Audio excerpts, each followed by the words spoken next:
10:02 Pacific, 8:02 Mountain. It's on CBS Sports Network, and exactly like Heather Dyke, Coach Davie turns 29 today. Well, I guess I should start with that. It's you kind of look through these birthdays through a different lens. Since you were laying flat on the back in that locker room. So I kind of talked to our team about that today, and I told the message of, if you really want to get me a present, get me that present on Friday. So with that said, let's just go to questions. Last week I did a 12-minute press conference on academics. Had 3 people here from academics. There wasn't a line in our newspaper, which that's fine. I was in journalism a little bit for 10 years, and I realize you make decisions on what should be printed and what shouldn't be, but there's no sense me doing a lot of talking. Let's just go to questions. Coach, the elephant in the room is the offense soared 2 weeks ago, and then the defense was the one that stepped up on Saturday. What days later, what have you made of that, the good and the bad from that? I think, I talked about it last week. I was concerned that, we've been a little bit inconsistent in the past. I've talked to Tavaka about that. Again, last week was a different kind of week. Certainly no excuses made at all about Tavaka and his situation, having to go back home to Long Beach after the New Mexico State game. I didn't get back till midnight Monday night. I was just concerned with as much success that we had against New Mexico State, to go do that on the road, how we would handle that. With that said, I don't think we played poorly on offense. Not dramatically poorly, but we weren't as crisp. There were a couple of runs where we had a chance to get big yardage. We didn't quite sustain the blocks long enough. We went down kind of easy. One time we slipped. We missed some throws, and we dropped a couple balls. And most of all, we had penalties on each one of the first 4 or 5 drives. So the combination of that, that's why you go in at halftime with 3 points. With that said, I did see a competitive spirit come out in the second half, particularly with our offense. I saw our quarterback really respond to a poor first half, had a lot of fight in the second half. Again, I think they're a good football team. I don't know that they're a great football team. I would think they'll probably be in a bowl game. We didn't play well enough on the road offensively. It became a little bit of a have to execute kind of the game because we didn't have the big plays that we had against New Mexico State. There weren't those explosives. It's pretty much how we tried to play them too. And we didn't execute quite good enough to have big plays. And with that said, the defense showed some improvement in that, we have a lot of young players out there, particularly in the secondary. There's not a player back there that started a game before this season. We did a good job of trying to make them patient. We doubled number 11, which I thought our game plan was to make them patient, make them run the ball. One time on a 2nd and 7 there at the end of the first quarter, we got in a one-high coverage. Instead of doubling them, they went out and up, and we paid for it. They had a switch vertical into the boundary late in the second quarter, the big throw. We gave up 2 big ones in the first half. So we played better on defense, particularly for what our personnel is now and who we are. It probably gave us the best chance in that game. So overall, the offense, we probably had I know we had higher expectations going into the game as far as being able to move the ball on them, and we didn't quite do it. We gave away points on the first drive with the interception. We got the ball down there to the 1-yard line later in the fourth quarter with about 6 minutes left. It might have been, they looked at the spot, said we didn't make the first down. So not our best performance, not our best performance. Talking about Amari Davis, has he become the go-to guy? Is this what you've seen out of him? Yeah, we expect more. He'd be the first one to tell you. There were a couple opportunities in there, particularly early. You go back and look at the first 2 runs of the game. They come off and kind of make a shoestring tackle on the first one. He comes back and slips on a stretch play on the second one. There were a couple opportunities where he could have taken advantage of some things. I think he continues to play himself into shape.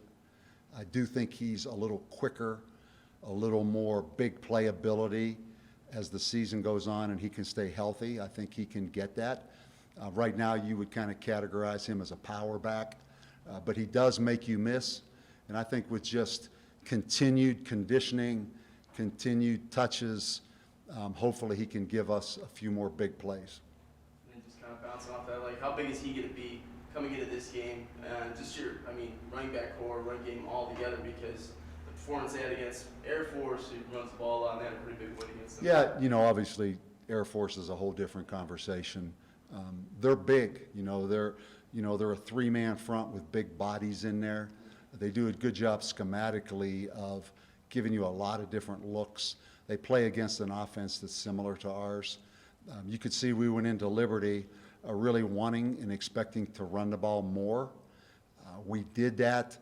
We quite didn't get the explosive plays that we thought we would. We ran a little more option against Liberty that was good for us. Not only early in the game, but late on those last couple drives, we came out there and ran double option and pitched the ball. Running the football for us is very important. We are who we are now. We're into 4 games. We're not going to be a defense that just shuts you down. That's the reality, like a lot of people. So definitely that running game balances things and, keeps our defense the best chance to be rested. Coach, you've had a lot of wide receivers step up through the first 4 weeks, but just, first game without Elijah Lilly, what was the biggest difference you noticed in, what you guys are trying to do, moving the ball downfield? I didn't, we thought Manny Logan Green would be a guy that stepped up. He didn't get as many opportunities as we, just how the game went. We didn't convert enough third downs like we did against New Mexico State to get a whole lot of plays. We dropped a couple balls. It wasn't so much Elijah Lilly not being there. So Manny Logan Green is a guy that we have expectations for. I don't think we lose that much there, quite honestly. The other side of it is now you got to see Gandy Golden in person. Just what was your biggest takeaway? Just how good he is. I saw him last year. Oh, yeah. And it was interesting. Hugh Freeze in his situation. I actually went into their locker room before the game to meet with him because he really couldn't come down on the field. So I had a chance to go in their locker room. The first guy I saw was number 11. I was like, whoa. I said, whoa. I looked at that guy and I knew what he is. And talented. If you single cover him, you're going to pay the price. And that doesn't matter who you are. He is that guy that's going to go up and make those plays and catch the ball. I think one thing interesting in the game, and I'm sure this has been noted, I'm probably behind, but we had 2 Albuquerque kids score in the game, our 10 points. Aaron Molina with the touchdown pass, Andrew Shelley with the field goal. But that's not right, though. We don't have any New Mexico kids on this team, right? How could that be? We had 2 Albuquerque kids score touchdowns and our 10 points are. 10 points. But we don't have Albuquerque guys. We don't have any New Mexico kids on our team, right? I don't know how can we say that all our points were scored by Albuquerque guys? Yeah, just talk about Shelley, how he's turning on. He did a great job because, first of all, the kicking in altitude myth, there was no altitude in Lynchburg. It was a hot, heavy aired night, and he kicked a 51-yard field goal that he had to double clutch on. The snap was a little bit soft, so he started and then he had to double clutch, and he hit that thing 51 yards and just had enough. Again, our kicker and our punter have been real strengths. Obviously, everybody sees our kickoff coverage has not been what Last year we were number one in the nation, I think, in kickoff coverage. This year it hasn't been that way, but we're going to get it corrected.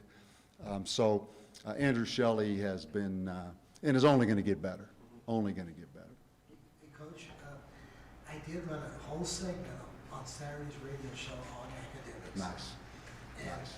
And we really believe that was a great milestone what you did. Thank you. My question is the offensive line, if they made some progress going into this game against San Jose? Yeah, really a good question, because New Mexico State, we played one of the better games collectively as an offensive line we've played. We didn't play as good against Liberty. Liberty was bigger. Liberty, the one change they've made from last year, they really have recruited some real size in there. And we didn't get a whole lot of knockback.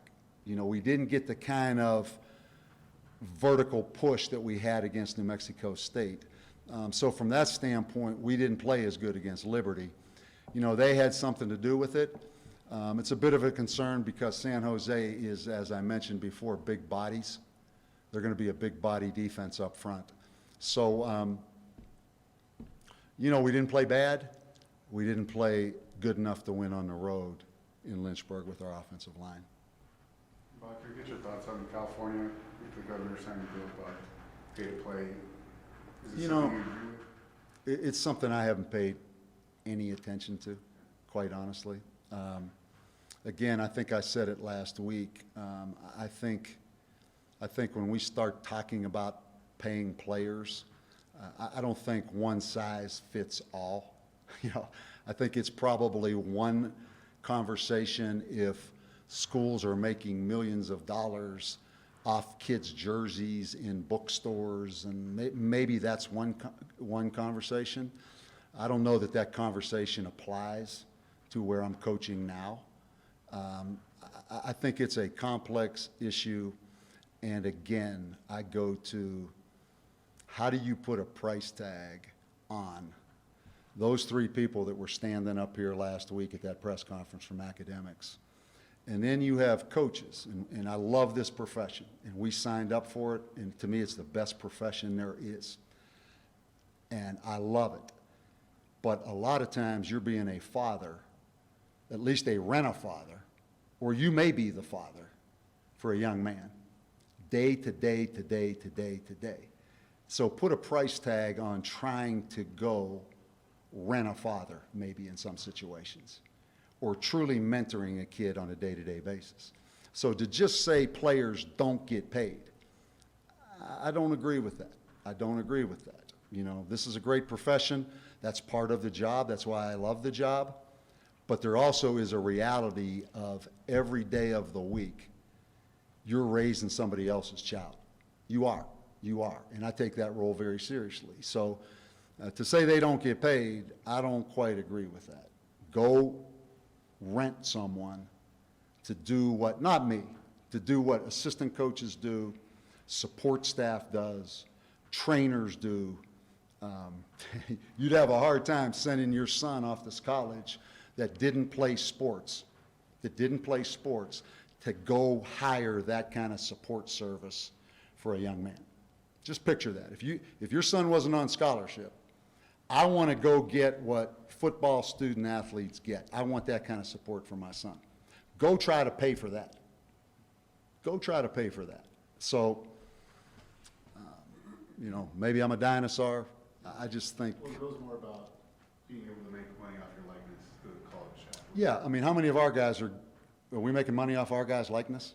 So, I'm not deflecting the conversation. If I was at Notre Dame right now, I'd maybe have a different opinion on things. I'm just looking through it at the lens I'm looking through it here. Our guys got a pretty good deal, pretty good chance to be successful in life with all the support they're given. And, if we start paying players, does that mean we start cutting players based on performance? Does that mean we waive the kicker today that missed the field goal and we go get another kicker somewhere? There's a lot of things now. Be careful what you hope for. And I know the trendy thing is just say, well, players should be paid. Okay, that's easy, right? We got to go recruit. We got to be, but stop a second. Wait a second. We're going to go pay players in the Mountain West Conference? Really?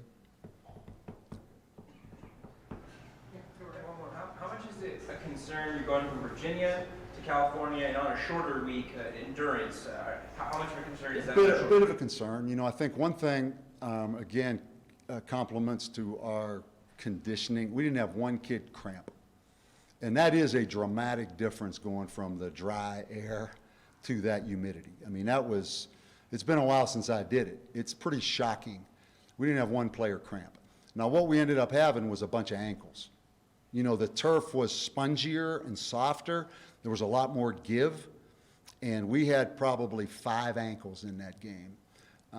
Hopefully none of them that will keep guys from playing. So our deal was more ankles, trying to rehab on the plane ride back. We practiced yesterday, we practiced today.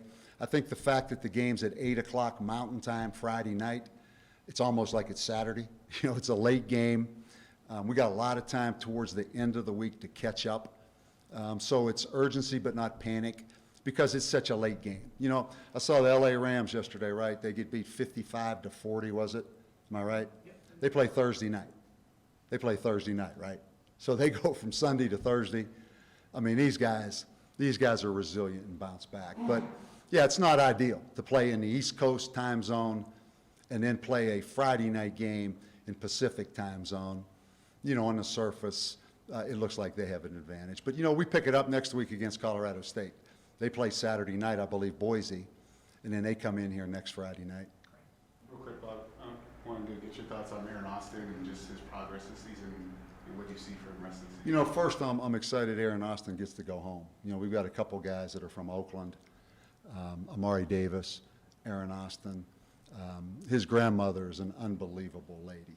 His grandmother is an unbelievable lady, Aaron Austin. And I'm trying to think, she had 3 dogs. And I told Aaron, I'm going to be the only head coach who remembers those dogs' names. But I forget the dogs' names right now. Now, I could call Stan Egan, who recruited him with me, and Stan would know those dogs' names. But Aaron Austin is a great story. You should sink into that story as a guy that didn't play football until a very late stage in life. You know, in fact, he told me he was going over an overpass. He might have been a senior in high school or maybe even later than that, like junior college. He was going over an overpass and he saw a team down there practicing. And he said, you know what? He said, I need to turn my life around. I need to change my life and turn it around, and being involved in something like that, something I should do. It's really a neat story. It really is. I mean, he's very late coming to the game of football. Little bit undersized, really tough, really physical. Is having a good year. You know, he likes football. He gives us a little bit of an edge in there, toughness-wise. Coach, I just wanted to, you were talking earlier about some of the, maybe some of the things on offense weren't as crisp as they were against New Mexico State. But in the first half, at least, was there a point of emphasis to get Amari the ball more, maybe to set up the pass, or just as far as what you guys were doing? Yeah, absolutely. You know, UL Lafayette rushed for close to 400 yards against Liberty. We've been wanting to run some triple, which we did in the game. There's no question. We thought we could get some chunks running the football. And then get them off balance a little bit was something they hadn't seen us really focus on, and then come back and get into the RPO world. And it's frustrating because on tape, those things were there. They were there. We just we weren't quite crisp enough. We didn't maintain blocks enough. So yeah, what you saw is accurate. There was a little more run the ball by design. Plus their offense, so explosive. I mean, they can score so fast with the quarterback. And, big improvement on their team are those other wide receivers. That kid had cut the switch vertical. He's a 6'4" guy that went up and made that play. So, yeah, we tried to run the ball a little bit more. And, and the other thing about that, Tavaka was not real sharp. He wasn't real sharp. I mean, he wasn't on fire. You saw right away he wasn't as crisp early in that game. So, so we did run the ball a little bit more by intention. Just heading into conference, obviously, rather be 3-1, but 2-2. How you like where you're at, just heading in, and also just the conference itself. Yeah. It's on the up, yeah. Yeah, I'm not sure. I don't follow it as much, obviously now, but like on a national level, I would hope the conference is getting a lot of recognition for, what is it, 9 Power 5 wins now, I believe. There's a lot of challenges. There's a lot of challenges. I mean, just San Jose going into Fayetteville. And then you saw what Arkansas did against Texas A&M. It came down to the last drive of the game in Jerry Jones Stadium this week. I'd go right down the line. You know, Hawaii has 2 Power 5 wins. They go into Nevada and put 54 on Nevada. This league is off and running. You know, you look at San Jose, we're going to play in this stadium. That stadium will look dramatically different the next time New Mexico plays in that stadium. I think, is it $45 million? Yeah, so $45 million at San Jose. You know, with the tradition that a San Jose has, that can be a, I don't want to use the word sleeping giant because they've had success before based on where they're located. This conference is rolling right now, and there's no question about that. And I mean, it's a challenge. You know, we've won 1 game each of the last 2 years in this conference. I mean, we're up against it, and you know, it starts this week. I expect every game to be competitive, though. Every game to be competitive. anything else? You good, guys? Thanks, Thank Coach. you. Coach. That's good.